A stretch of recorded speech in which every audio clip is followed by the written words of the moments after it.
We don't just have one, we don't just have two, but we have three new underdog drafts: the Poodle, the Corgi, and the Pit Bull. I have no idea which ones we are going to be getting in today. I know we're going to start with the Poodle for sure, just because this dropped like an hour or two ago. I have no idea how long this has been out here. And there have already been 3,800 drafts. This thing's filling quickly. It's a $350,000 prize pool, $7 buy-in, $40,000 for first, $20,000 for second. The structure of this tournament, well, first we'll go ahead and we'll hop in. That way we can get this thing filled. That way we can make sure we are drafting with y'all. But first, let me go through and look at what we have with the... Are you freaking kidding? Okay, y'all are going to lose your mind. We're drafting next to Vinny again. This is going to be a brutal draft. We are between Vinny and OMG. And we got Draco in this one. This one is Murderer's Row. Look at all the badges in this draft. This is going to be damn tough. Now, how the tournament works, we're going to go up against the 11 other people we're drafting with in weeks 1 through 14. The highest scoring 2 teams then will advance to the Fantasy Football Playoff Tournament. There in week 15, you're going to be in a 6-player pool. If you're the highest scoring team out of that 6-player pool, you'll advance to week 16, where you'll be in a 5-player pool. If you're the highest scoring team then, you'll advance to week 17, where there's a 310-person final. You got 40K for first, 20K for second, 15K for third, 10K for fourth, all the way down the line. So let's go ahead and get this going. This could be tough, okay? I would be surprised if we get many values. I would be surprised if we get many of those guys that we're really, really excited about. But this is what I need. I need some practice. It's definitely a whole lot better to be drafting between Vinny and OMG in a $7 draft in comparison to if this was a $500 draft. But let's see if we get one of the top 6 players falling to us. I would be surprised, but we will figure it out. And Puka goes at 6. Gibbs goes to Vinny at 7. At 8, y'all know CMC is my 107 at this point. So we'll go ahead and we will take him. But thank you, ladies and gentlemen, for hanging out with us. Of course, I appreciate y'all being here, everybody but freaking Vinny, my nemesis at this point. And yeah, this is going to be a tough one. Dylan, I have not set you up with a verification code yet, but we'll figure it out. Rin says, are you doing another $7? After this one, I will ask y'all what y'all want, and we'll just hop into that. And Khan says, yeah, I did one of these earlier, and yeah, it's Murderer's Row. At least in this draft, it is. This one is brutal. Looking at Amon-Ra St. Brown. St. Brown falls to pick 12. Draco was able to get St. Brown and Brian Thomas on the same squad. OMG goes T. Higgins for a unique Neighbors Higgins start. And we're going to go with the double anchor RB strat. We are going to go with Derrick Henry at 17. Again, I'm not the biggest Derrick Henry guy this year. If you look at my exposures, I'm going to be very underweight Derrick Henry. Let me pull that up right now just so I can prove it to you. But here at pick 17, if I'm ever going to take him, it's probably in a draft where we're not going to get any values elsewhere. So let's go ahead. Let's pair him up with CMC. Again, I'm going to be underweight Derrick Henry this season. In terms of players going inside the first 3 rounds, he is for sure who I've drafted the least of. We're at 1.7% Derrick Henry. This will bump it closer to like 2% Derrick Henry. But yes, Achane is going to be higher in my rankings this year.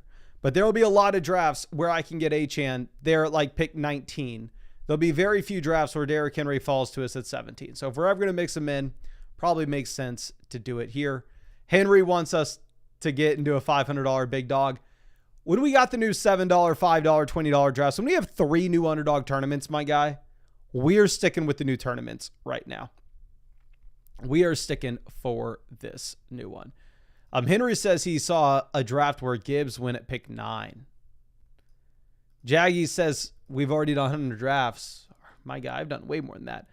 We'll go JSN. Most smart people want to take Davante Adams here, but again, I'm going to take the ascending player going to year 3. You can see I've done 175 drafts. 175. And yes, the redraft content's coming soon. OMG goes with Davante Adams to pair up with Neighbors as well as T. Higgins. Okay, Josh Allen off the board at pick 34. And we actually just made a video talking about pretty much every fantasy football draft strategy this year and ranking it in a tier list. And of course, we talked about the double anchor strategy, which is what we're implementing here when we go CMC and Derrick Henry. And when we decide to do that, we are going to have to slam wide receivers in rounds 3, 4, 5, 6. It almost does not matter what falls to us. It doesn't matter if we got the opportunity to take Breece Hall at 41. It doesn't matter if we got the opportunity to take Kyren Williams at 41. We are stuck on the wide receiver tab. That's the position we are going to be going for. DJ Moore off. I'm not taking Daniels here. We will. Do I just stay on brand? We're going to take Metcalf. I think Worthy's just going to keep falling. I'm already overweight Worthy. Let's wait a little bit longer, and I bet you we can get him out the 4 or 5 turn in some of these drafts. But Vinny ends up getting Jaden Daniels to pair up with Terry McLaurin. What I maybe should have considered is going to Devonta Smith, but we've seen Vinny in the past go with like an elite QB in round 4 and then also an elite QB in round 5. But of course, if y'all wanted to hop in a draft with us, Underdog has the $5 little schnauzer, which you can still get into. I'm just already maxed out on that tournament. They just dropped 3 more tournaments. Let's see how many tournaments are on Underdog right now. I don't know if we've ever had this many tournaments. I don't think we've ever had a slate like this. Best Ball Mania, Greyhound, Sprint, Marathon, Eliminator, the Poodle, the Corgi, the Pitbull, the Puppy Butt Superflex, the Schnauzer 2, the Big Dog, SFB Satellite, and weekly winners. We have never seen this many Underdog tournaments available. Ludicrous. So, if you wanted to hop on, I would say now's the perfect time to do so. Definitely get in the Schnauzer 2 while you still can.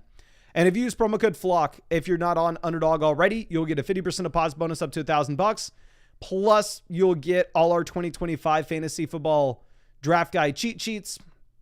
And you can use those for Sleeper, ESPN, Yahoo, et cetera, et cetera, et cetera. You can find the link to draft on Underdog Fantasy in the description, comment section, live chat. It's always there. And yes, you do have to be in one of these states if you want to draft on Underdog. I'm not an expert when it comes to my states, so I wouldn't have been able to tell you that Iowa was one of these, but you can see the map there, and I'm sure you know what your own state looks like. Jalen Hurts goes to the Devonta Smith team at 44. It looks like that team at 5 is deciding to go with the 0 RB builds. Brutal. I'm going to take Kenneth Walker. We're going to go in on Seattle, and we'll take whatever wide receiver makes to us. I know we just said that no matter what, we are having to slam wide receivers to the middle rounds. I don't want to take Rome Odunze over Kenneth Walker. Sue me. Sue me, sue me, sue me. Jordan Addison off 58. Sammy Stacks says, love the streams, Mason. How would you change your strategy on a site like Drafters where the entire player pool competes 1 through 17? Most total points wins, no advancing, no playoffs. So actually drafts in a tournament that's just like that on Underdog.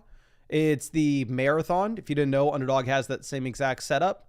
And there, I essentially just changed my mindset where we're no longer looking for the highest ceiling we can get in weeks 15, 16, 17. So I'm going to be pushing rookies down while at the same time, we're going to be bumping up the value of those players that can give you production at the beginning of the season, such as Juwan Jennings, Chris Olave. We'll go Jennings. We'll make the consolidated bet on San Fran. And at the same time, we obviously put ourselves in a spot where we open up the potential double stack with Brock Purdy, Jennings, and CMC. But yeah, I moved down rookies, moved down players that could get suspended, moved down players that are coming off injuries, and move up those guys that should be able to just project well week 1. Fuji says, sue me, like what Gordon Ramsay said to Matt in season 4 of Hell's Kitchen.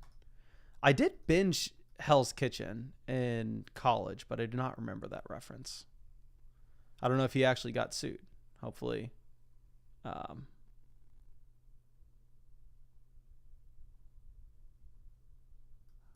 Hopefully I don't get sued for taking Kenneth Walker over Rome Odunze. That'd be a bad day. Judkins, DeAndre Swift go 72-73. So we're still far behind at wide receiver. Like if you look at every team in this draft so far, we probably have the fewest amount of points at wide receiver with JSN, DK Metcalf, Juwan Jennings. So we are going to have to take a wide receiver at pick 80 no matter what. Probably a wide receiver at 89. Now, I'm not going to say no matter what in that instance, but my expectations would be to go wide receiver here. Stephon Diggs off the board. Shakir's definitely not interesting for me with this build. We're going to go with Matthew Golden. I was actually probably planning on going Stephon Diggs, but Vinny took him. But again, we also have to consider when we're taking wide receivers here in round 7 and 8, we don't have any quarterbacks yet. A lot of our wide receivers don't have appealing stacks. I'm not that excited to take Sam Darnold with JSN. I'm not that excited to take Aaron Rodgers with DK Metcalf. So we're in a spot in which the wide receivers that we're looking at pick 89, I would prefer to get names that we could have stacked later. But Henry says team 1 only has 2 wide receivers, but their 2 wide receivers were like, I believe, Chase and Harrison. I think Chase and Harrison puts you in a better spot at wide receiver than JSN, DK Metcalf, Juwan Jennings. Egbuka, there's no way we get Baker on the way back. Pittman, I don't know who the starting quarterback is going to be in Indy. So we'll go Kupp. We'll pair him up with JSN and Kenneth Walker. And we will go, what if Sam Darnold's a good quarterback? He probably isn't. But what if he is? So this will definitely be a team where we need to target Darnold later on. The ideal for me was going to be to get Darnell Mooney here, which would open up the door for us for Michael Penix. But it is what it is. It is what it is. Henry says, but team 1 has 2 tight ends. Actually, I did not even notice that team 1 had 2 tight ends. So this is something that I discussed in that video where we go through and we talk about I don't know. All the draft strategies for this year, and we did it in a tier list. And spoiler alert, bully tight ends is last tier. Worst draft strategy. Okay, Baker goes 94. Good thing we didn't take Egbuka.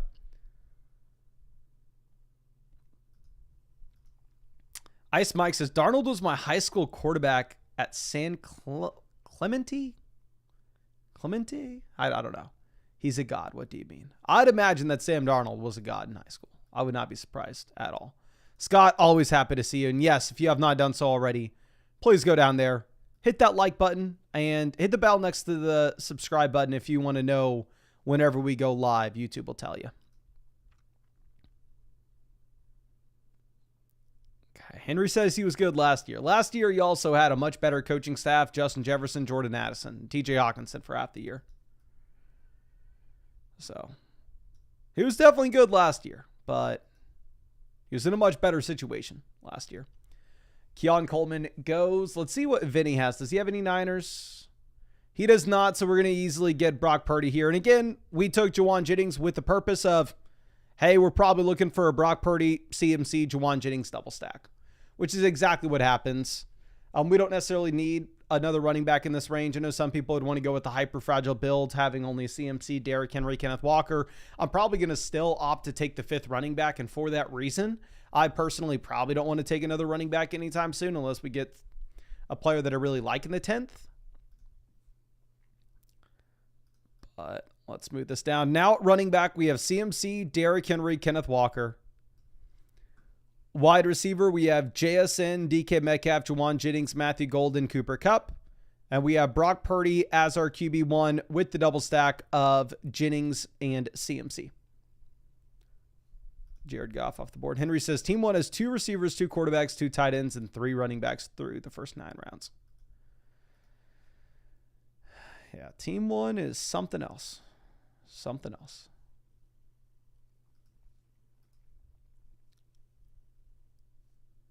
Okay, Scattaboo off 109. Looking at quarterbacks that are available to us in this range, Caleb could be a possibility, and we could have gone with one. Luther Burden's been a big time follower, which actually feels good because Luther Burden is one of my least drafted wide receivers. And 2, if we would have gone Caleb there, we could have either hoped that Luther Burden made it back around in round 11, or we could have gone with Loveland in round 11. Texas says, how do you feel about these new lower dollar drafts with the lower payouts? Just practice, or are you taking these serious? I mean, you can see me in the live stream doing these. I think it's a combination of both.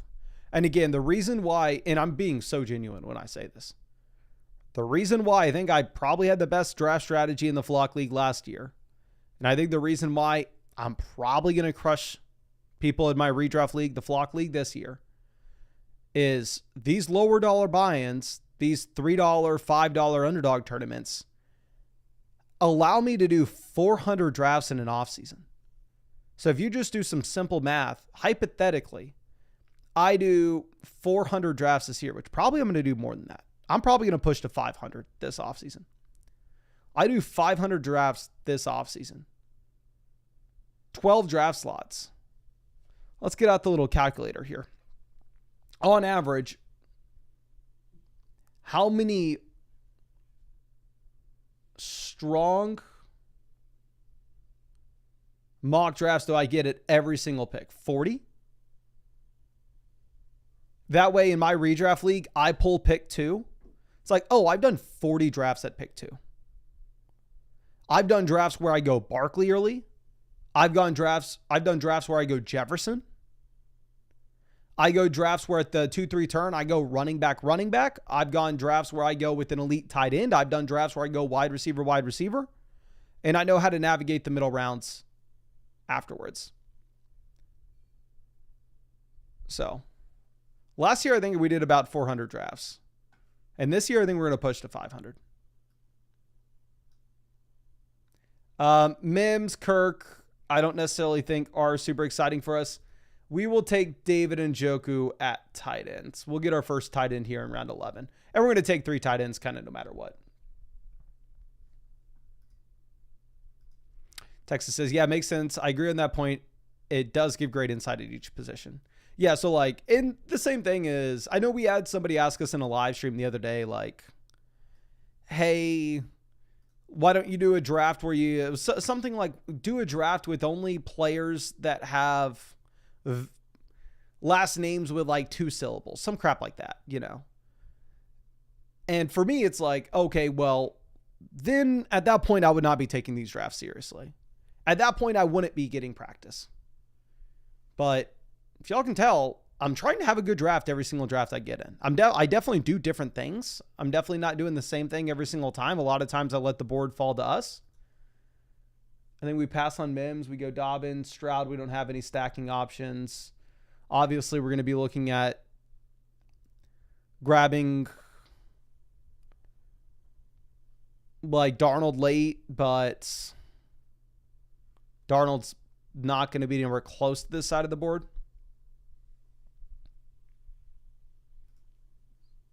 Let's move this over. But yeah, so like, hopefully y'all can tell, like every single draft I'm in, I care about. I'm trying to do my best. I'm definitely going to try different things. Not going to do what maybe I think is 100% best every single time. Big reason for that too is because I could be wrong. And yeah, and if I think I should have 0% Derrick Henry, like last year, we faded the hell out of Derrick Henry, but I still probably had like 3% Derrick Henry. As my general rule of thumb last year was never taking Derrick Henry the third. Every single time he falls to the fourth, I'll take him. Which again, horrible take. The correct take would have been just freaking draft Derrick Henry every chance you get in the third round. That's how we would have won a lot of money. But sadly, week 17, we got crushed because instead of Derrick Henry on my BBM team in week 17, I freaking had Zay Flowers and Isaiah Likely. So definitely trying different things. Definitely not going to have the same team every single time. Going to have a lot of different players, a lot of different combinations. But I think that also is going to give us some insight on what we like doing in these drafts. Ice Mike says, underdog drafts let you see where people who spend serious money on it take players, which gives you a huge upper hand when you go to your redraft league. For sure. Isaiah Likely off the board at pick 50. Quarterback, Michael Penix. We could go Kyle Pitts on the way back around, which is actually a strong consideration. Looking at the teams after us, every single team has a tight end. Multiple team have two. We're going to take Michael Penix. I think another safe thing here is Dallas Goedert's still available. Dallas Goedert ADP 142. We're on the board at 155 at this point. So if one of these teams that only need one tight ends, they decide that they want to go ahead and grab another, they're way more likely to take Goedert than they are to take Pitts. So we're going to sacrifice Goedert to maybe a team that needs a tight end here on the turn, with the hope that we get Kyle Pitts on the way back around to pair up with Michael Penix.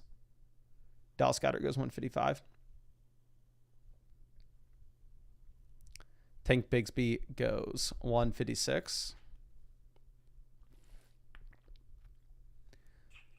P. Boda says, hey, Mason, thanks as always. What are your thoughts on going Justice Hill and Keaton Mitchell in the last two rounds? If Henry goes down, one may end up being a top 5 running back. Let's be on the same page. Neither Justice Hill or Keaton Mitchell have anywhere close to top 5 running back upside. And also, as somebody, and we're going to take Kyle Pitts, we get very lucky to get that stack working for us. So, perfect. But I have a lot more Justice Hill than I do Derrick Henry. But if Derrick Henry goes down, how many more touches per game do we expect Justice Hill to see? 2? Like, Justice Hill and Derrick Henry could not be two different, like, they couldn't be farther apart. Let me see this.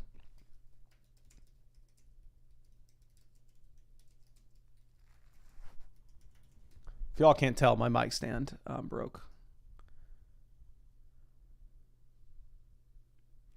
Yeah, this is the picture I was thinking of. This is Dion Lewis back in the day. But this is how I would view Justice Hill and Derrick Henry. They don't play the same position. They're two different players. I know this is not Justice Hill. This is Derrick Henry. This is Dion Lewis. This is the famous picture from back in the day. But this guy gets injured. He does not turn into him.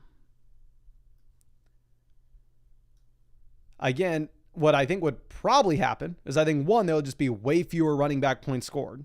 I think they'd probably throw the ball a lot more. I think it would turn into a pretty big committee on first and second downs. I think it'd be Keaton Mitchell, some other running back that we don't know of right now. Then I think you'd get Justice Hill on third down work, kind of the same role that he's in now, maybe with a little bit of an expanded role. But I know we talked about this previously, so I'm not going to ask because y'all probably remember. But we'll take Darnold here as our third quarterback. Again, the only way that this team has any shot to win like 40K is if Darnold is great.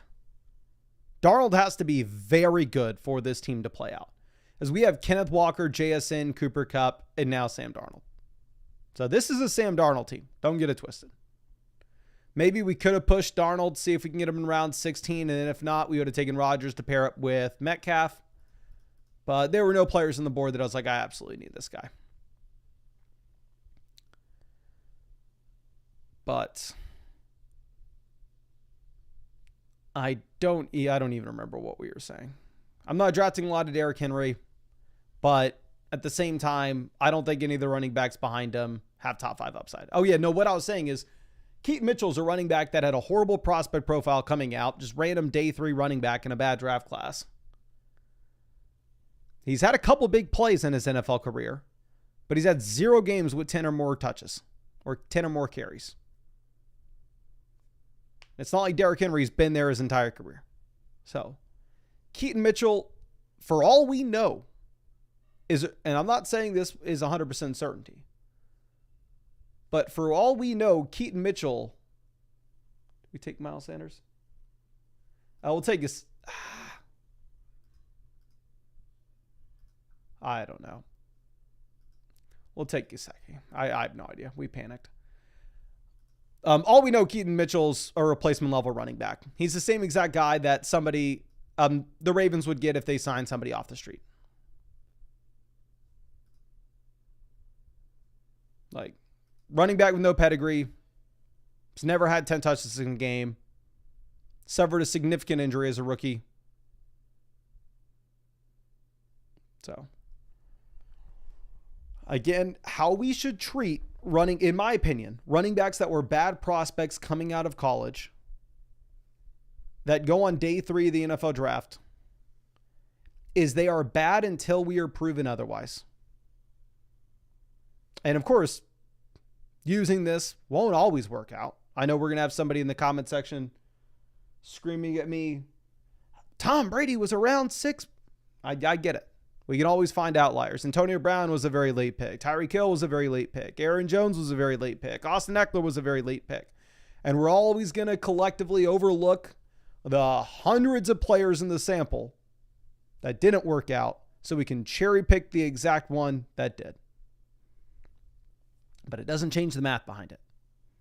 The vast majority of the times, those day 3 running backs, they are bad running backs until we are proven otherwise. Keaton Mitchell is yet to prove otherwise. So I think if you were operating under the assumption that Keaton Mitchell is a good running back, it is a very, very bold take.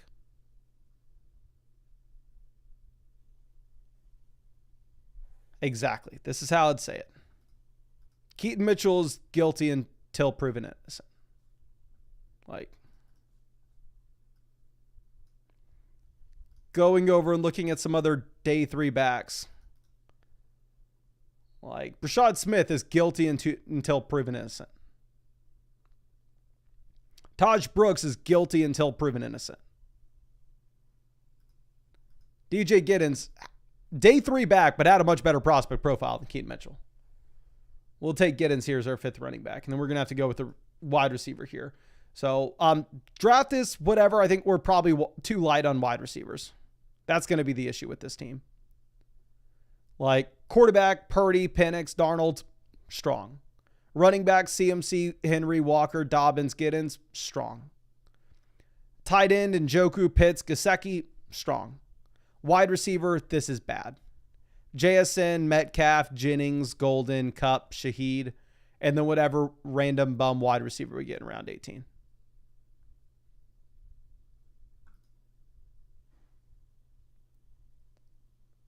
Yes. Like I said, we can always cherry pick the guys that buck the trend. We will take Jalen Tolbert here. And once we get confirmation, oh, Brock Purdy is good, I have no issue drafting Brock Purdy. Once we get confirmation, oh, Austin Eckler is good, I have no issue drafting Austin Eckler. Once we get confirmation, oh, Aaron Jones is good, I have no issue drafting Aaron Jones. But in 2017, you're not drafting Eckler. Maybe in a deep dynasty rookie draft. Brock Purdy's rookie season, you weren't drafting Brock Purdy. Like, those guys that come from the abyss, come from nowhere, you kind of need confirmation. Yeah, these guys are good before you can confidently draft them in fantasy football. At least that's my opinion.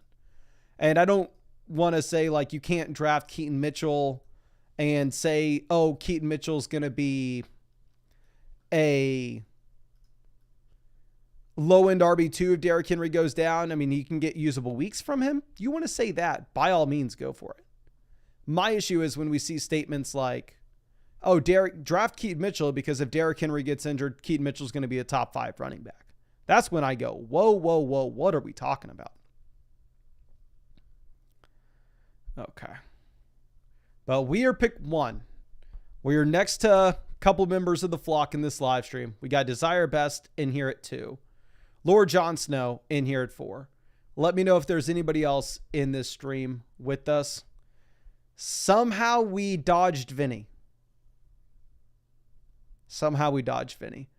Louis says, where can I find total team projected point rankings? So after your underdog draft concludes, like they'll tell you like, oh, these teams are,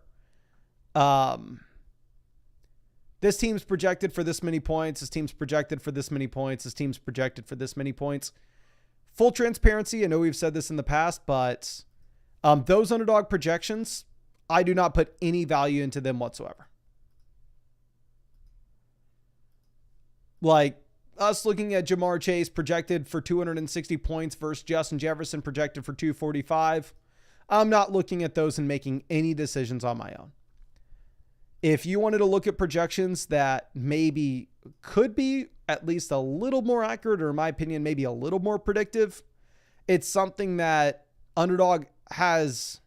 If they're inaccurate, they're going to lose. Like Underdog, if they project Jamar Chase for 260 fantasy points and Justin Jefferson for 245, and they're wrong on that, they don't care. I'm not speaking for them, but I'm just guessing. Like, why would they care? However, they throw out these season-long pick'ems, and they have Jackson Dart higher, lower, 4.5 regular season games started. 90% of the people take the higher, and then Jackson Dart starts 7 games. Underdog screwed, So this is where I think if you were wanting to look at some projections, you can maybe get some more valuable data points, but like the projections next to the players that like on your little draft screen, I would never look at them. I'd never even care.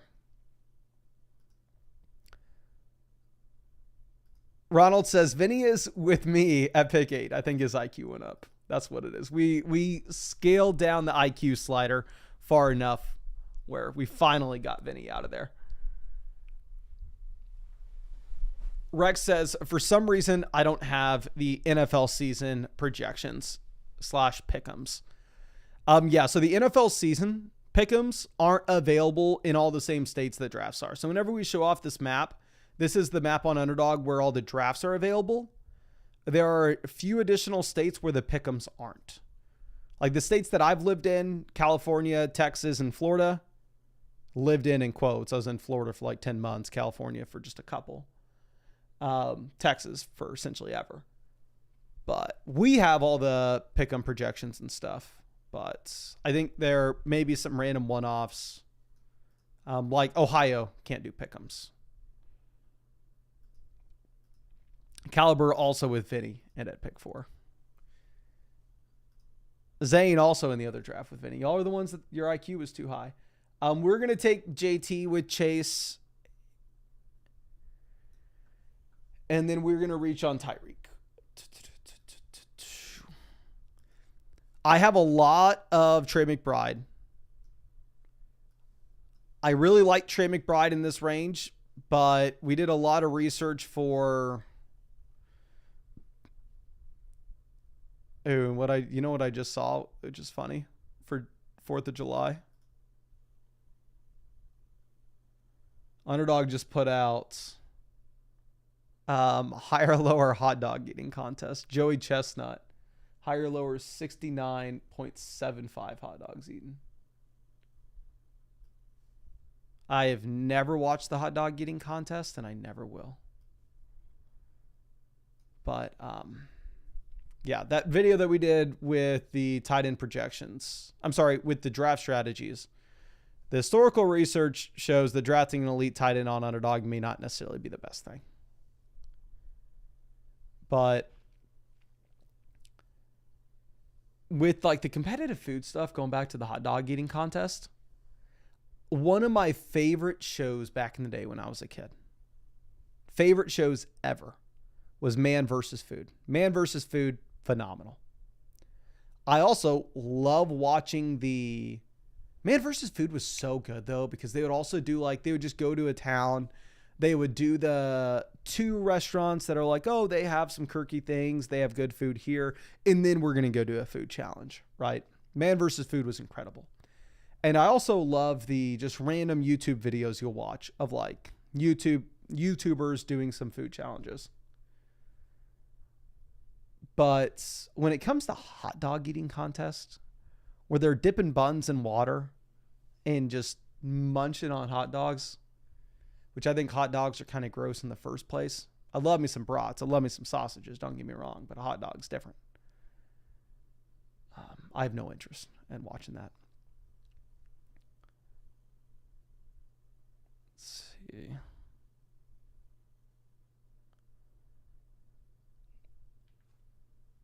Hampton off 42. Kittle goes 41. So those are two of the players that we like targeting at the 4-5 turn, off and ripped away from us. Senpai says, my favorite was Dirty Jobs. Go to Joe. I had the third guy that I wanted here with Devonta Smith gone and ripped away from us. So now we have to consider, do we just take Burrow at 48, 49? Because we know that since we don't have Higgins, if we don't take Burrow at 48, we're just going to be sacrificing to the Higgins team. Yeah, this is about to be a hell 4-5 turn. This is a position we were in yesterday, and we just completely botched our draft because of it. Maybe it was 2 days ago.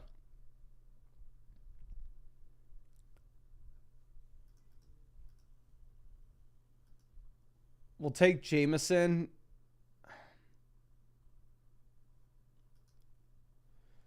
And we'll reach on Burrow to pair with Chase. Don't like it. If I had Chase and Higgins, I'd wait to take him at pick 72. But again, we pass on Burrow here. We're just going to be tossing him to the T. Higgins team. And there are no other players here at 49 that I absolutely love. So, let's see. Wolf Chomp's first pick does not feel good this year. I think first pick feels good if I get the guys that I like making it to us at the 4-5 turn. Like, you give me Kittle, Hampton, Smith, and Burrow. I'm sorry, Smith and Hurts. I'm game. If James Cook would have fallen one more pick, I'd have been happy about that. But when you get boxed out, then yeah, I'd agree with you. Ronald says Man vs. Food was the best with the first host. I only know of him, the Adam guy. Let me see. Man vs. Food. Was his name Adam Richmond? Oh, I guess there's another host too. Yeah, I've never seen Man vs. Food with this guy. I've only seen it with this guy. Oh, it's on Prime Video? I actually may need to start watching this. God, this is making me hungry. But what else was I saying? Oh, yeah, so with Dirty Jobs, I hadn't seen Dirty Jobs in forever. And we were in a hotel like a year or two ago. And we just turn on the TV. And, you know, the only thing that is... Let me know if y'all have this experience. Every single time you're ever at a hotel... Sorry, the dog's coming in. You can come in. You turn on the TV. What is on the TV 100% of the time is grown-ups.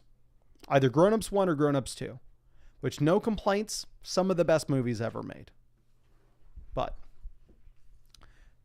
turn on TV at this hotel. Dirty Jobs came on. Started watching it. I was like, yeah, this is a phenomenal show. This is incredible. Which it seems like it's such a perfect like format for like the social era now with like YouTube, TikTok, YouTube Shorts, Instagram Reels. Then I'm surprised I don't see more stuff like that.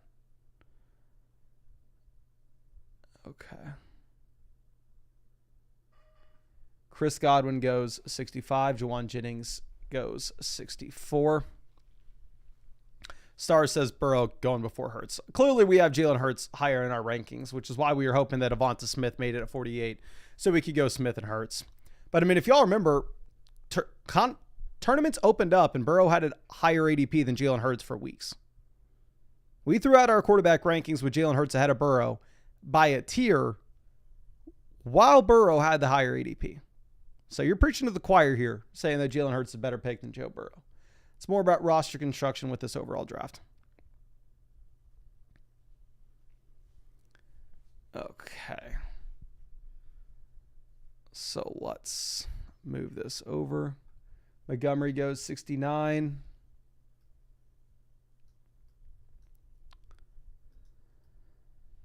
Deebo Samuel goes 70. God, whatever the girlfriend's making right now smells so good. Talking about Man vs. Food has me really hungry. Wide receiver, we have Chase, Tyreek, Jameson. Running back, we have Taylor. Quarterback, we have Burrow.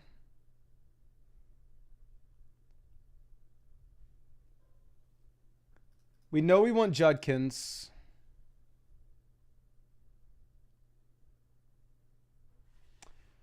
Later, ooh, God, this 20-second timer. 96, 97, that's going to be the range that we're looking at. In this range, I don't want Kelsey. We'll take Laporta. And what this will do for us is we have Jameson. So we go Laporta, Jameson. We can set ourselves up with a Geno double stack later. Let's move this over. Justin says South Beach Toe was hilarious too. I never saw that. I don't even know what that is, to be honest. Our shows back in the day, Man versus Food, obviously classic. Okay, here's hot take, but Impractical Jokers is legitimately, for what it is a top 5 show of all time. Like the Mount Rushmore of shows. Not a hot take. Everybody would agree with this, or at least most people. Breaking Bad won, clearly. Also another very super basic take, but it's the correct one. It was everybody's favorite show in like high school because it was the freaking best. The Office, 2. Then 3 and 4. Like I can make a strong argument for Impractical Jokers to be on the Mount Rushmore.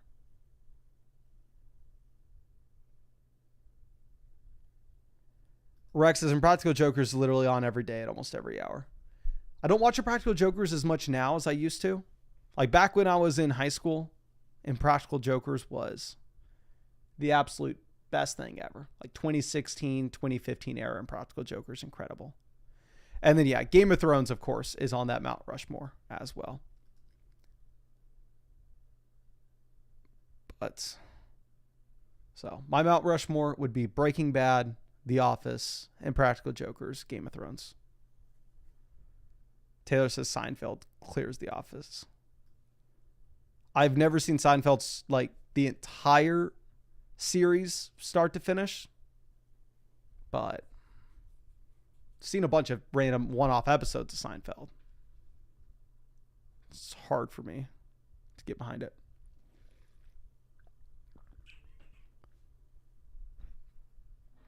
So Pollard, Mooney, both off.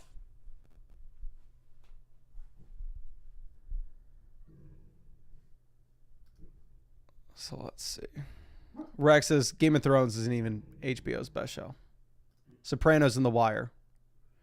It's Always Sunny is very good. So whenever I first went to college, when I was a freshman, started watching It's Always Sunny, and I binged It's Always Sunny at the time, which is like 2017. I don't remember how many seasons were out, but I watched it embarrassingly fast. Like my freshman year of college was definitely the worst year of college for me. Like I just remember like there was a good month where I just was not doing nearly enough. I wasn't taking enough classes. I wasn't involved in any organizations freshman year. So it'd just be like on a weekday, I'd just be doing nothing, have nothing to do. And I'd just lay in bed and watch Netflix and be miserable. And I watched like way too much Netflix. Like some of my memories of freshman year of college is me just laying there miserable watching Netflix. And I watched It's Always Sunny. Like I watched like 8 seasons in like 3 weeks. Something ridiculous.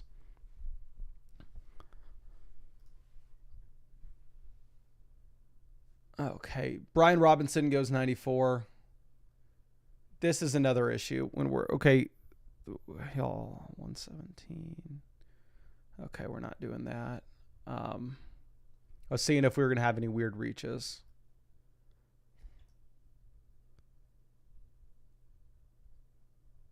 Jaden Higgins goes, I was literally staring at Higgins.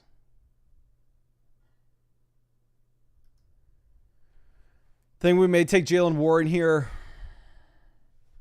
Bo Nix does nothing for us. Fields does nothing for us. Keon Coleman's whatever.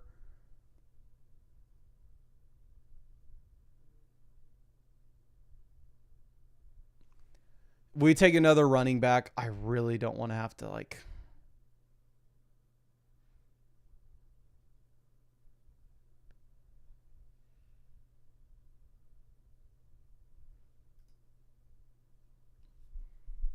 We'll take Kelsey. Horrible. Not a good draft.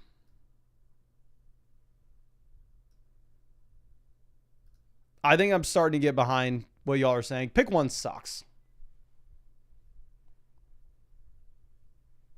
Unless you get the values falling to you at the 4 or 5 turn. Unless y'all give me the ability to go Devonta Smith, Jalen Hurts.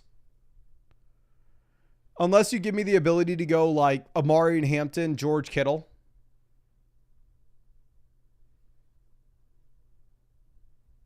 I don't want to pick at 1 anymore.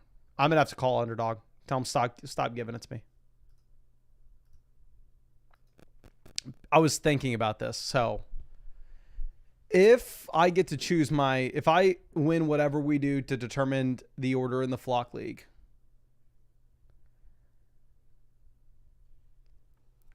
I think I will go with 6. Like, for the purpose of like making it a funny thing, me going with Jamar Chase, I could go buy Jamar Chase jersey and have Chase on the team back-to-back seasons. Like, I would almost want to go pick 1 since I had Chase on the team last year. But pick 6 is so nice this season. Pick 6, his team gets Gibbs, then Ladd, Chase Brown, Devonta Smith, Jalen Hurts, Olave, Shakir, Pittman, Mason.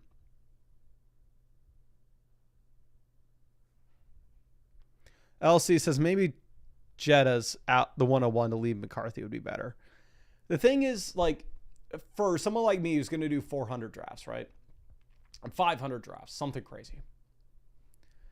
If all of a sudden I start passing on Chase at the 101, it means I have 0 Jamar Chase. And Jamar Chase is a player that can drop 100 points in weeks 15 through 17. So if I make the bold call of I'm going to have 0 Jamar Chase and he drops 100 points in the final 3 weeks, what? I just have no shot to win?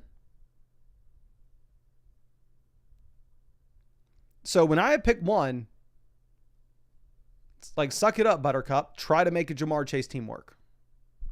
And what also freaking sucks is we go with Sam Laporta, Jameson, and then the Amon-Ra St. Brown team ends up taking Goff anyway. And what sucks about this? God dang. Oh my gosh. I'm sorry if that was loud.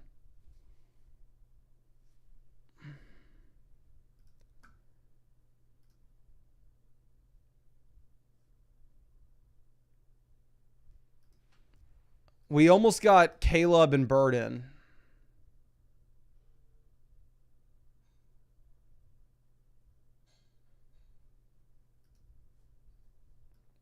Get sniped on Caleb. This team sucks. Okay. Quarterback, now we have Burrow paired up with Chase. Wide receiver, we have Chase, Tyreek, Jameson, Luther Burden. Tight end, we have Laporta, Kelsey. Running back, we have Taylor, Judkins, Jalen Warren, Javonte.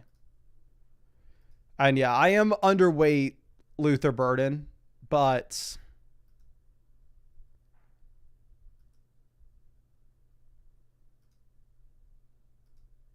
like us getting Caleb Burden there at 120, 121, even if I'm underweight Burden in general, like, one, I'm not trying to be 0% Burden, right? So we passed on Burden a ton when he was going in round 9, but if we're going to get him like pick 120, sure, we'll mix him in. We'll boost up our exposures at a cheaper cost. But us getting like Caleb Burden 120, 121 solves our quarterback need where we have a great quarterback room. And at the same time, we needed another wide receiver regardless. Like, we had to take a wide receiver at 120. We had no option. Like, arguably, you can say we had to take a wide receiver at 120 and 121, which is what we should have done.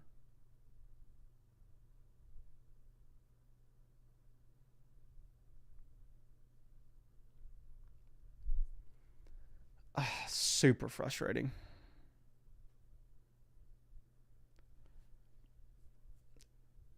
And now this may be a spot where, like, it's a 3 QB build at this point.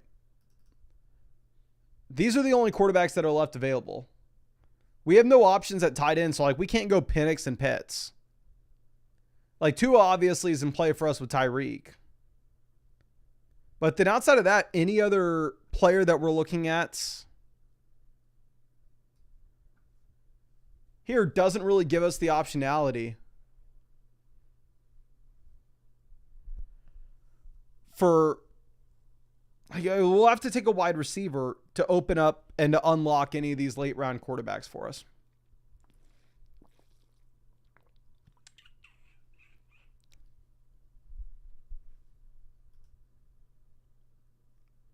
But let's see. Mason on roids says Flacco with Judkins. Okay.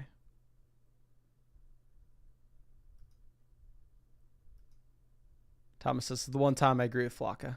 This team's kind of ass. LC says, the truth is we won't know if any of the teams we draft in May and June are good until December. My friend, I'm the oracle here. I can tell you right now what team's good, what team's bad.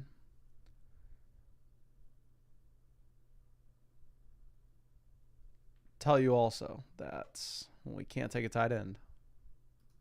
Tell you also we need a wide receiver. We're going to take Rashad White as our 5th and final running back, and we'll take Jack Besh as a player that's in a free fall at the moment in ADP. Like, Jack Besh is going to end up being a 14th, 15th round pick. We're taking him here at the 1301. We're underweight Besh at the moment. But the thing is, we look at the other wide receivers that are available, because that's what we need. Once we go with Rashad White, we're done at running back. Our other wide receiver is Joshua Palmer. Josh Allen's long gone. Josh Allen went 100 picks ago. Romeo Doubs, Jordan Love is long gone. And God, I'm so dumb. I am so dumb. I'm so focused on opening up a third quarterback for us to draft by taking Jack Besh that I just completely skip over the second quarterback that we're supposed to draft. Yeah, I completely skip over Tua. And now we have to send up a prayer that the Waddle team doesn't take him. Let's see, does the Waddle team have an elite quarterback or something? And the Waddle team only has Goff. So the Waddle team's for sure taking Tua. Or at least I would if I were them.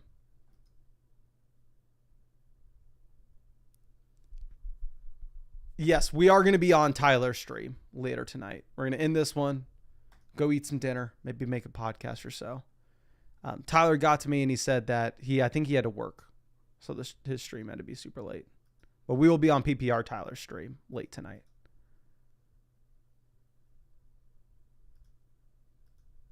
And hopefully we don't embarrass ourselves like this. Kate asking us to send a pitbull after this. So my thing is, and we'll look, I think that the $7 drafts are going to fill up a lot quicker than the other ones. Like, let's just look at this together real quick. Oh, and also, congrats on anybody who tailed us on the pick'em last night. We ended up crushing the pick'ems. Again, I want to reiterate for the 1,000th time, not because I'm good at NBA pick'ems, but because we just were using the promos. So we ended up winning a ton on Underdog pick'ems for the finals here. But anyway, looking at the new drafts that they just dropped.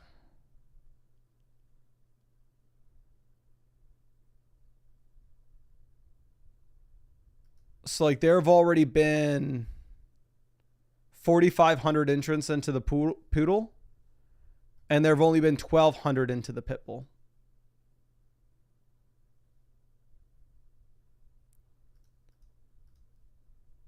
And it's only a 10 entry max for the Pitbull. So I think the Poodle's going to fill up a lot faster. So I definitely want to max out every one of these tournaments. Like if it's a 10, 20 entry max, we're going to get in as many as they let us. So if we want to max out the Poodle, I think we kind of got to do that right now. Unless, let me know if you think I was wrong. I'm wrong. Lee says maxing out the Schnauzer before it fills. I think within a week or two it's done. Yeah, if y'all have those $3 Schnauzer drafts still available to you, make sure you are getting in those $3 Schnauzers. We are only quarterback and wide receiver through the rest of this draft. That's the only thing we can do.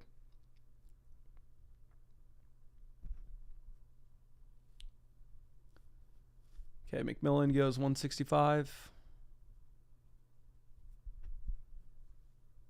Let's see. Wolf Chomp says, what's your favorite dog breed? I'll show you real quick. You can see this little angel sleeping.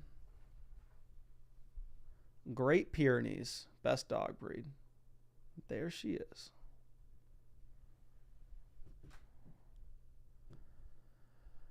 Okay. Might as well take Geno Smith. We freaking passed on the quarterback we should have taken with Tua, so we can take Jack Best just so we can open up Geno Smith as our third QB, which obviously is horrendous. And we're going to go Cam Ward as a third quarterback, and we will just take whatever Titans wide receivers are available to us at the end. Ross Cred has great Pyrenees. That is, congrats, my friend. Congrats. Sorry for the shedding. Let's move this down. And Zeta Man says how many of the $3 drafts you can do right now. So Underdog will do a bunch of $3 tournaments through the offseason. The one that's live at the moment is a 20 entry max.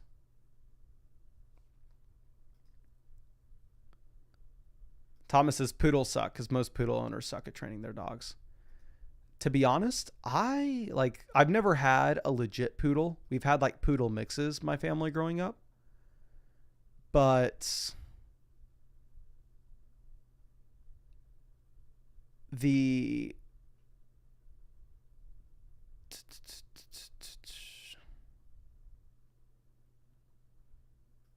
don't remember what I was saying.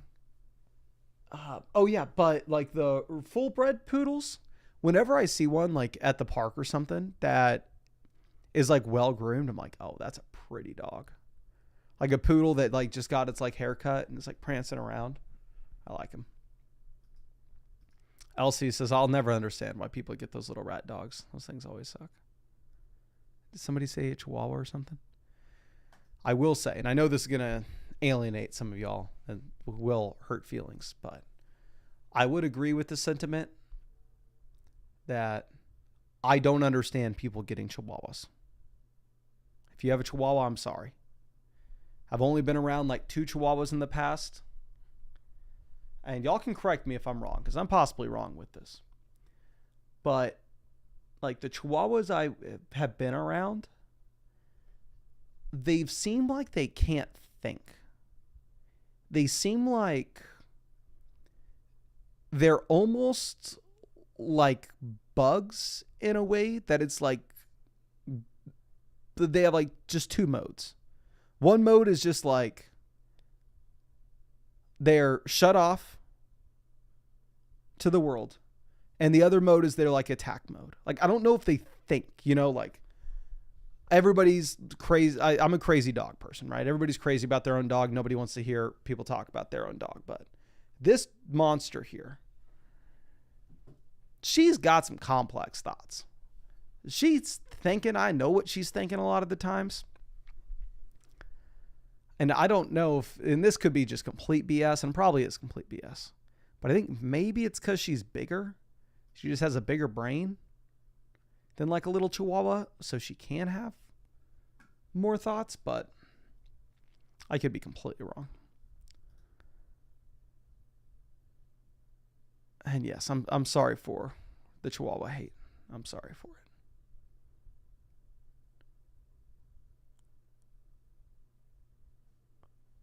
Ross Crit says, yeah, I didn't know Pyrenees had a double coat, which it sheds 1 layer each summer.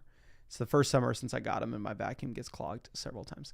I don't know if you've had it. My aunt gave this to me, and I've gotten another one on Amazon since. Look up, like on Amazon, a de-shedder. We're going to go Tyler Lockett. We took Cam Ward with no Titan, right? Lockett's just an easy pick here, especially when we have a couple of rookie wide receivers late.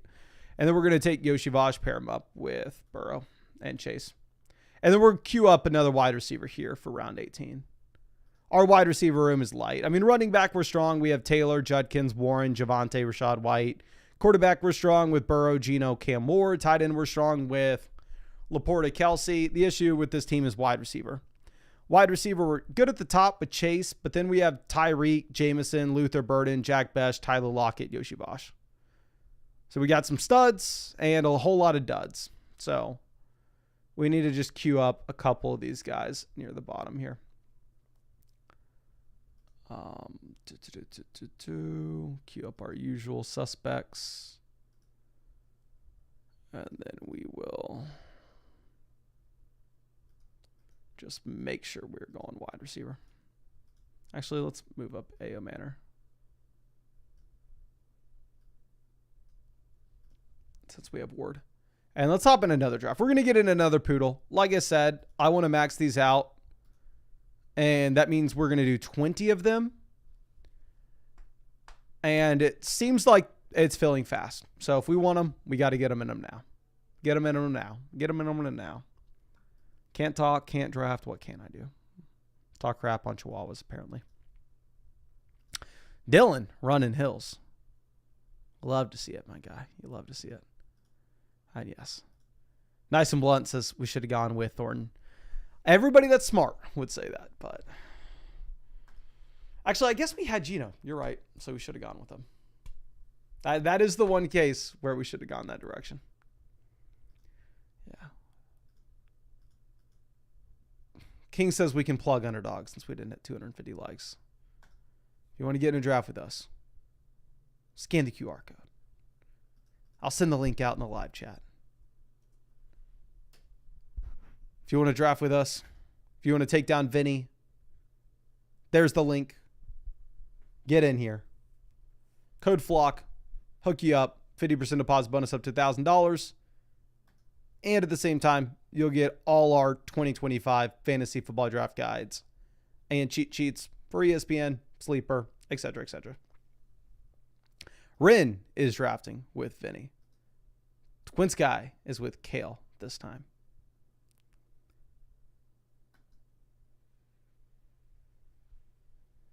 We boxed out Vinny in back-to-back drafts. And Teresa, I'm happy to see you. I hope that you're doing better, my friend. I hope you're ready for the football season as well. Fuji says, I love the metaphor underdog brands make. The trope of being an underdog and defying the odds and winning big is appealing and poetic. I agree with you, my friend. Nice and Blunt. If he just missed, he must be going up against Vinny. So maybe we have it easier in our lobby. We'll see.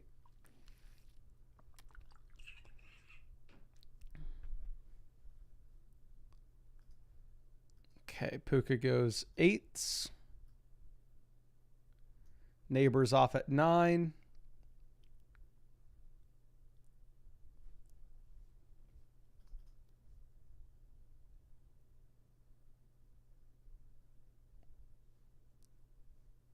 Nico off, so we'll take Genty.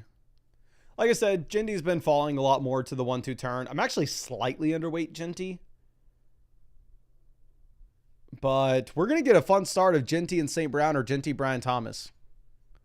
If you can tell me, like, hey, you can start your draft Genty and Brian Thomas, I like this start a hell of a lot more than whatever we're going to get at 1. So I actually may prefer the late first round this year to the early first. I think mid first is my favorite. But it's definitely different last year for me. Last year for me, correct me if I'm wrong, but it felt like last year just getting an early first was the best.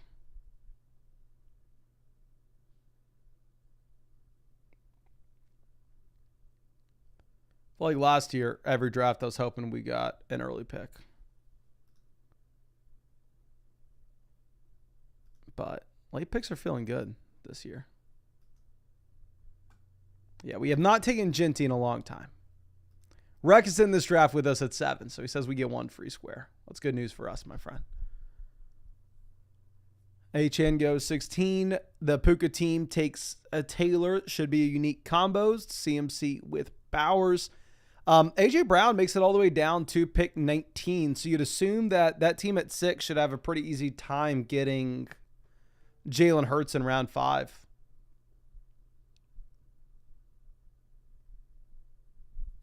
Desire Best says early first was the best as long as you avoided CMC. CMC, if I can remember correctly, I don't think we were underweight or overweight McCaffrey last year. Could be completely wrong. But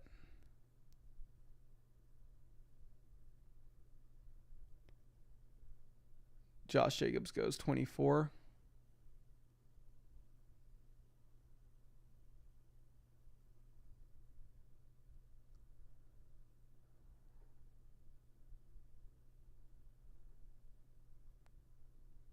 King Rube says, I started one draft CMC Debo Ayuk.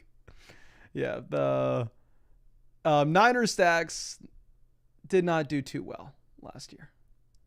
Weren't the best.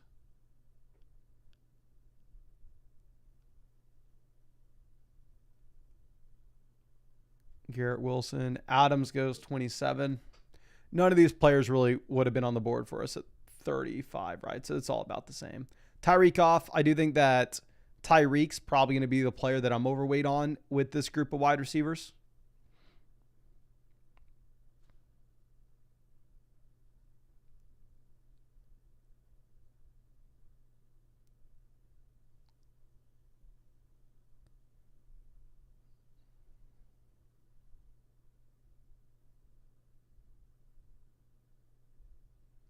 Josh Allen goes. So we can take... We're going to take Brees. Lamar goes 36. I don't want to say much till we're on the clock.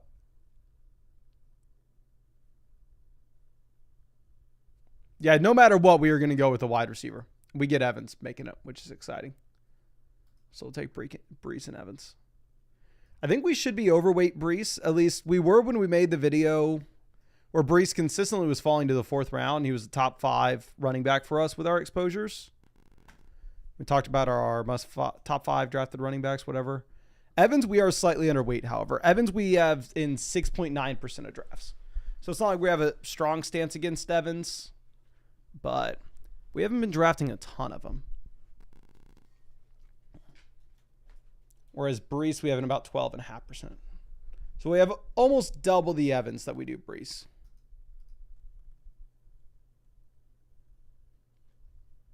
Okay.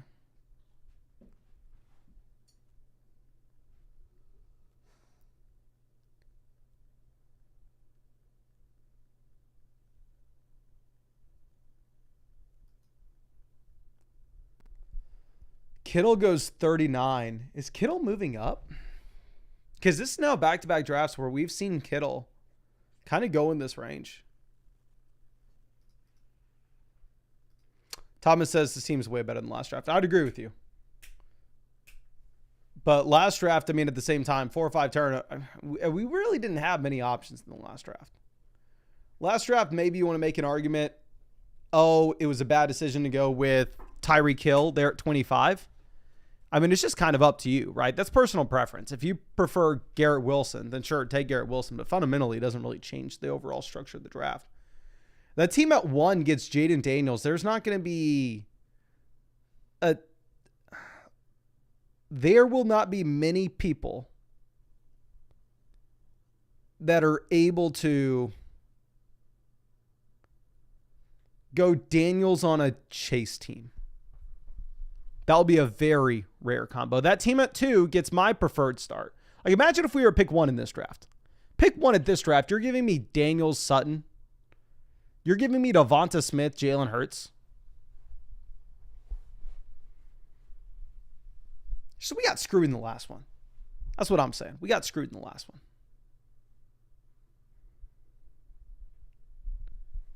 Ross Craig, you see Richardson supposed to be what? I did not see if there was any Anthony Richardson news, but please let me know if there was. Let me pull this up.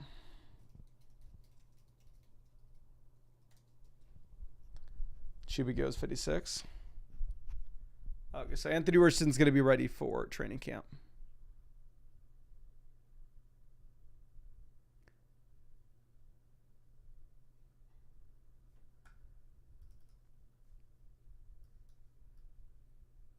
Okay, Rome goes. We'll have an easy decision and take Kenneth Walker. But once we go Walker here, we are locked and loaded in a wide receiver at 62. Just comes down to what wide receiver we're going to get. We're going to take Godwin, and we will set ourselves up with a potential Baker double stack with Baker, Godwin, Evans.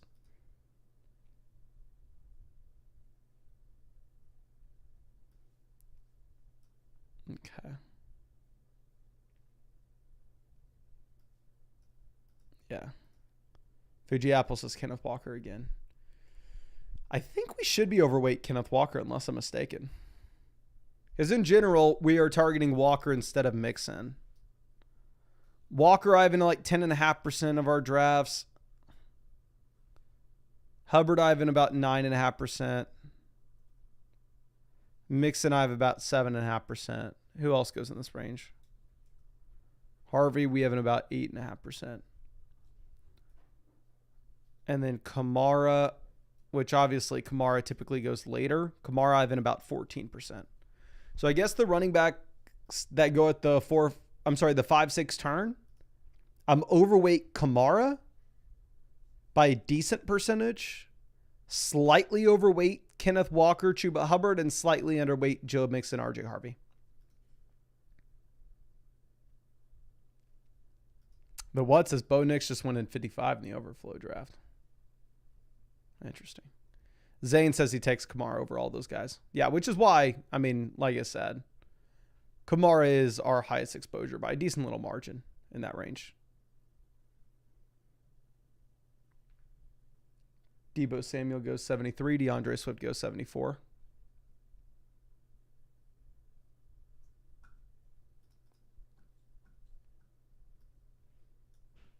Let's move this down. We kind of got to be thinking about this turn far in advance. So here's the predicament that we're going to be in, right? It's not even a predicament. I think it's just 86. We play it safe and we take Baker. Like the only way that this team's good, and even if Baker's like in line for serious regression, right? If you think Mason, it's most likely that Baker Mayfield doesn't have another 41 passing touchdowns. Mason, it's most likely with the change with the offensive coordinator, the offense is going to be worse and yada, yada, yada, yada. And we are going to have to downgrade Baker Mayfield. You can say all of that. And I may agree with all of that. But the fact of the matter is we're trying to turn $7 into $40,000, $20,000, $10,000, whatever it may be. We're trying to win some life-changing money from a $7 buy-in. And the only way that that happens after we take Mike Evans in round 4 and Godwin in round 6 is if Baker Mayfield has similar volume to what he did last season. So we kind of just have to draft as if that's going to be the case. We just kind of have to assume that that's what's going to happen. We're going to take Josh Downs here because if we're going to go Baker in the next rounds, we do need to put ourselves in a spot in which we aren't too far behind at wide receiver.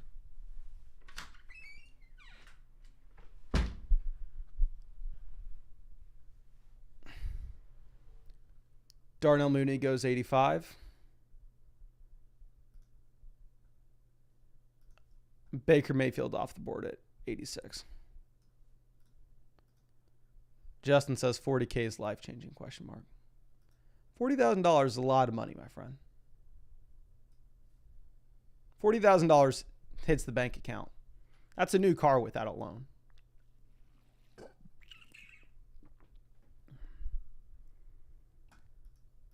Golfer Dis says, ever played the Eliminator thing, question mark.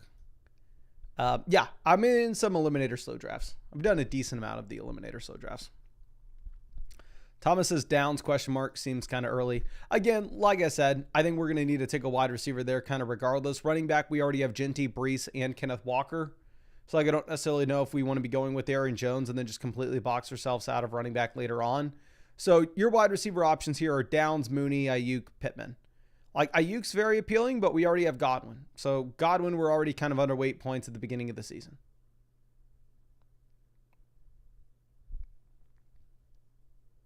Okay. Let's see. Poker says, especially off just $7. K says 40K is a $20 an hour job.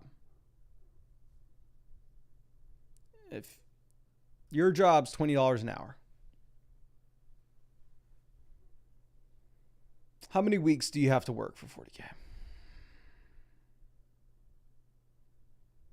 It's 2,000 hours, 40-hour week. It's 50 weeks.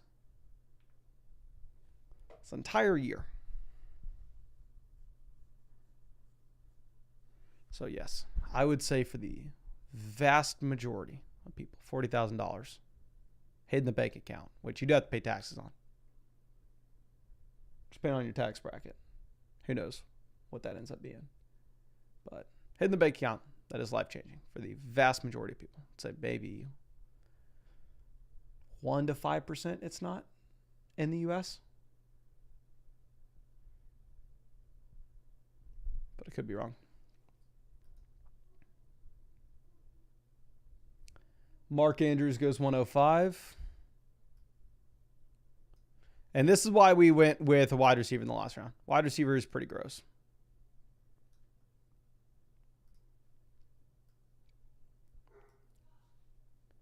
Caleb off. We'll take Tracy. And then I know who we want at 110. Do I know if we get him? No, but we'll see. Bateman goes, which not surprised at all, right? The team has Lamar. And they got sniped on Andrews. Well, they go Shaheed. Shaheed's who we actually wanted. This is probably not ideal. Let me check what's going to be available to us later. Yeah, the wide receiver is just so gross later. I don't think we have another option but to take Luther Burden, even if we've crapped on Luther Burden so far. But again, like the thing is, I definitely think the running backs are a much better pick. I was hoping we were going to get Shaheed on the way around because we kind of expected this team to take Bateman with Lamar. But we go ahead. We're going to be on the clock at 131. Here's what we're going to be looking at. I can't take a wide receiver in this range. Like there are just simply no wide receivers in AP. The only guy that's a wide receiver here is Hollywood Brown. So unless we want to completely get boxed out a wide receiver, we kind of need to be in a spot where we give ourselves the ability to take a running back here.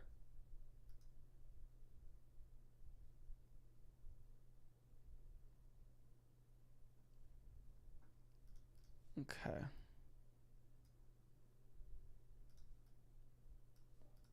John says 40K is solid. It's a Burger King chain. You only need $40,000 to own a Burger King?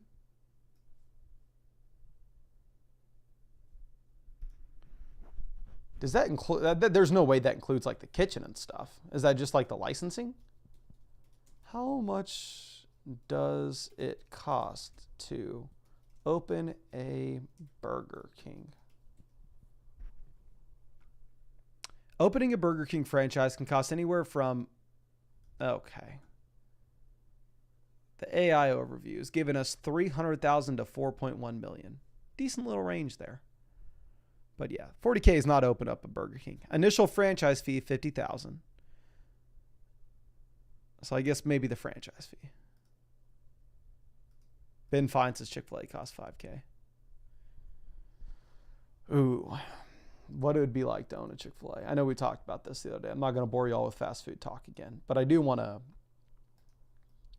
at least say the people that were hating on Chick-fil-A earlier whenever we were talking about it, y'all have lost the script, okay?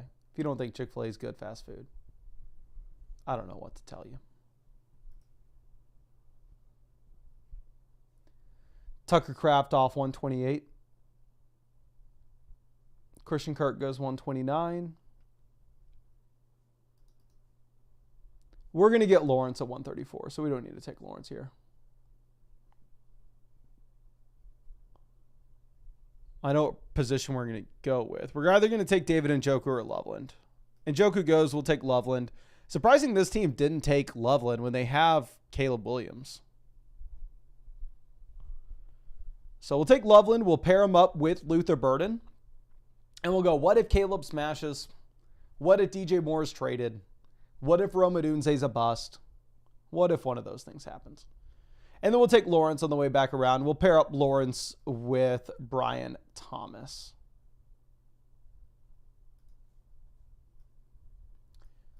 Thomas says, I eat Chick-fil-A breakfast almost every day. Okay, so here's my hot take. So I try to be somewhat, okay, here's like, just full honesty. The least healthy thing about me, by far, is the amount of food that I eat. This is not a flex. This is something I really need to work on. This is something that's very bad. Every time I go to a restaurant, I order 2 meals. If I go to a fast food place, I never, like, one thing is good. I don't never drink soda. I only drink water. If I go to a fast food place for that reason, I never get like a meal because I just don't care for the drink.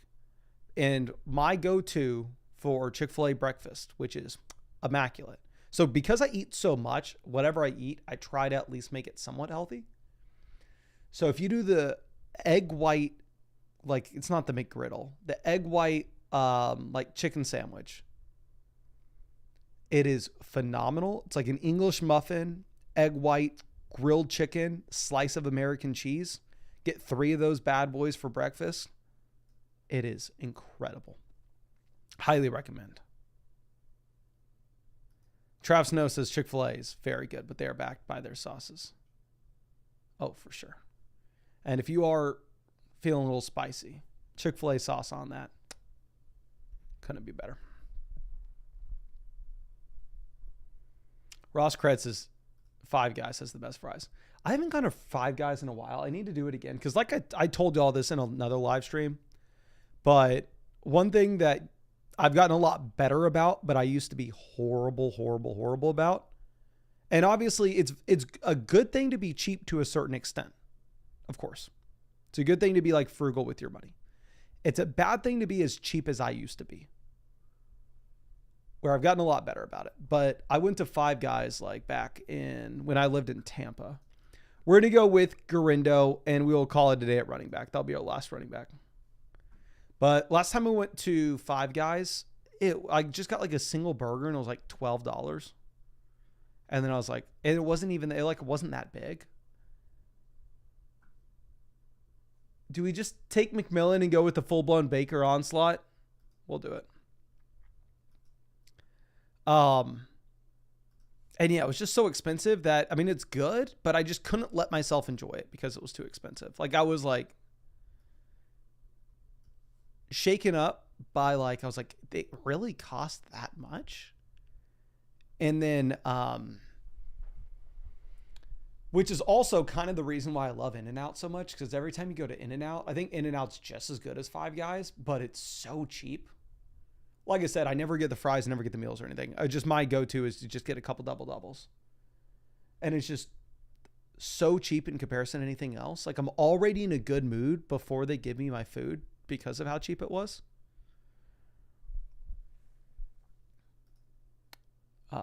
But I'm sure I'm not nearly one. Obviously it helps that I'm a lot bigger on YouTube. So I make a lot more money than I used to. So I'm not nearly as cheap as I used to be. So now going to like Five Guys wouldn't bother me nearly as much as it did back in the day. Like now I would be completely fine. I'd pay $15 for a burger. No problem. So I need to give it another shot. And yes, I won't, we can move on from this. We don't need to keep talking about it now. Y'all know my love for In-N-Out. Poger says, yeah, burger, fry, and shake at Five Guys, like $30. Yeah, that's why, like, I was super surprised. Nick says, the other day when you were talking about In-N-Out, I couldn't think about how horrible their fries are. Like I said, I don't get the fries anywhere I go. I just do multiple sandwiches. Never had Shake Shack. They have them in Austin. I've just never been. A says Wendy's has the best burgers. I haven't had Wendy's in probably a decade, but growing up after baseball, like pretty much every day on the way home, we would get like the $1 Frosties, which those were immaculate. Get you a vanilla Frosty from Wendy's. Get you like some chicken nuggets too, which It was a decade ago whenever I had those. Maybe it's much worse now, but back in the day, they were great. Because we are so built around Tampa with Evans, Godwin, McMillan, the only way this team's good is if Baker is able to have 40 passing touchdowns again. So with that in mind, I don't necessarily know if we're going to go through and draft a third quarterback. I've not done our corgi yet. Adam Thielen off the board. We'll take Kate Otten and we'll really just push in with Tampa. We'll have $6. We'll replicate the BBM winning team last year with Cincinnati with Tampa and see how it works out. But yeah, especially when you do this, like the only world in which this team has any hope, the only world in which this team's any good is if Baker Mayfield is top 3 in the NFL in both passing touchdowns and passing yards.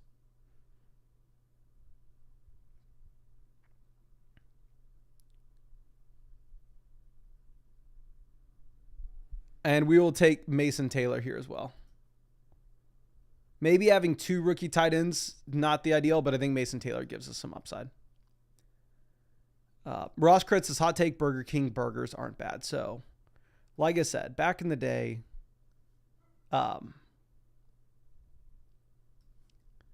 when I was cheap, when I had no reason to be cheap. It's not like my parents charged me for anything. If I really needed something, my parents would buy it for me. So I have no excuse at all to be cheap whatsoever. Like my parents gave me a car for my 16th birthday. Like it's not like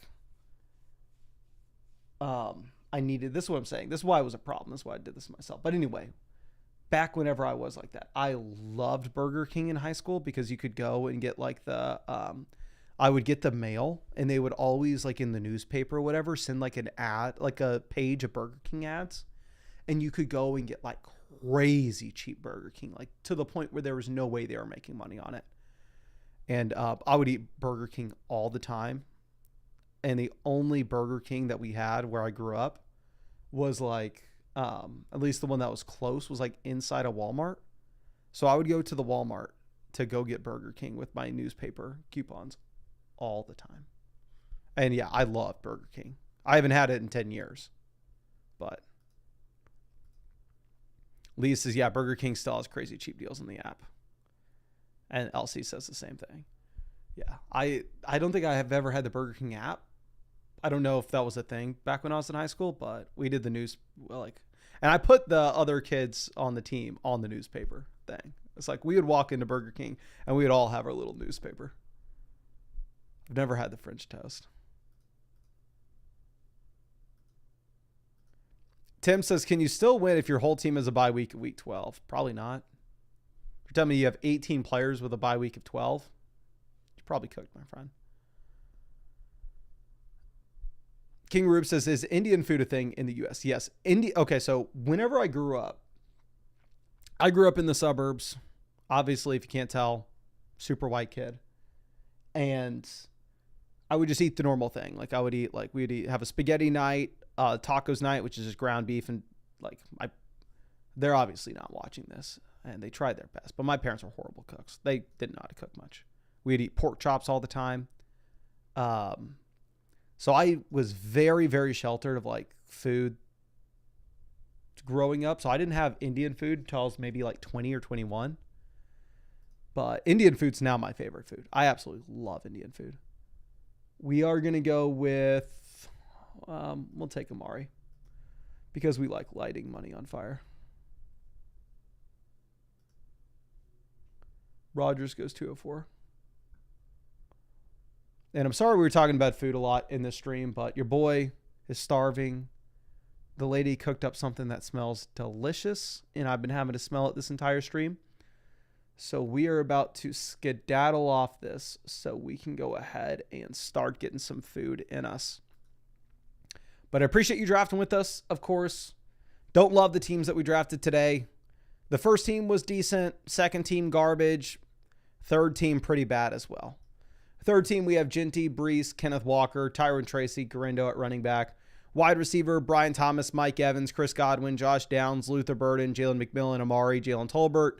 Tight end, Loveland, Kate Otten, Mason Taylor, all built around a massive Baker onslaught. And then we also have Lawrence as our second quarterback.